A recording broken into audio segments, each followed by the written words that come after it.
Hello learners, welcome to the course Competency Based Education. In this session, I will talk about some examples of teaching which help students to achieve higher order skills and competencies in their courses. The number one in this series is the peer assessment as a teaching learning activity. The second one is the problem based learning and the third one is the learning portfolio. I will explain it one by one. Come to the first teaching method where peer assessment is used as a major teaching learning activity in the course. Baude, who was a teacher and educational researcher in 1986, worked on peer assessment when he was teaching an electrical engineering course. After a mid-sem exam, Baude asked students to assess and mark the paper of an unnamed fellow student, and a model answer paper was given to them. Then student was asked to assess his own paper also based on model answer paper given to them. Then self and other marks were then compared. If the marks were within 10% of what the other student had given, then the higher mark will be awarded. If the difference is greater than the 10%,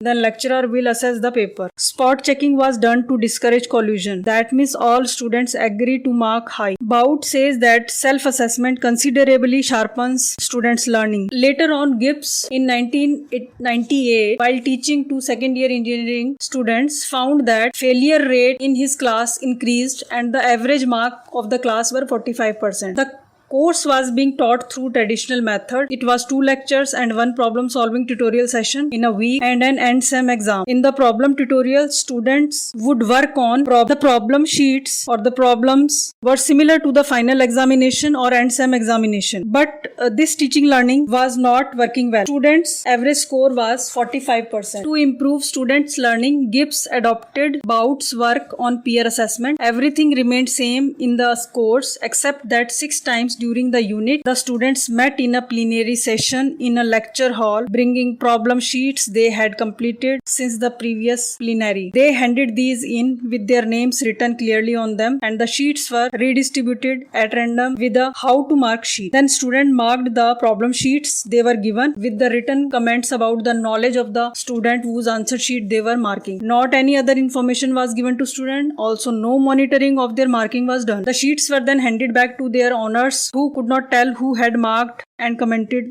on their work. The marks were not recorded and were also not contributed to the final grade. But it was a requirement that students have to complete a specified number of problem sheets, otherwise they would fail. Here it is important to be noticed that all the aspects included in the teaching, the unit was the same, like lectures, problem session and exam and sem exam. But peer assessment session were only added. Gibbs found that average marks in his course were increased from 45% to 75% with no failures.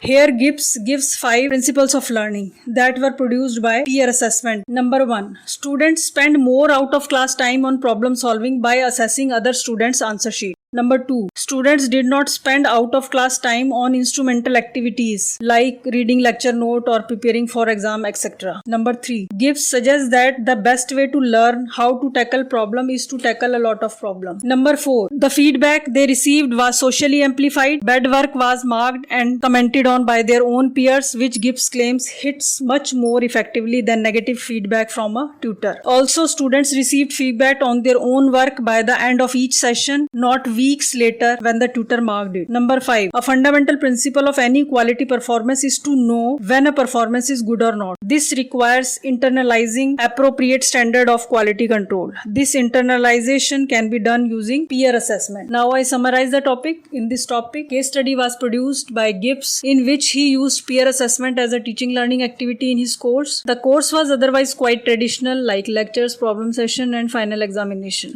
Here conventional assessment tasks similar to final examination were given to students, and these tasks were assessed by their peers, which was otherwise assessed by teacher. The marks of peer assessment were not included in finals. This increased students' activity in problem solving, and average grade marks of students were increased from 45% to 75%, and there was no failures also in the class. So this is all about using a method of peer assessment as a teaching learning activity in competency based education. Thank you.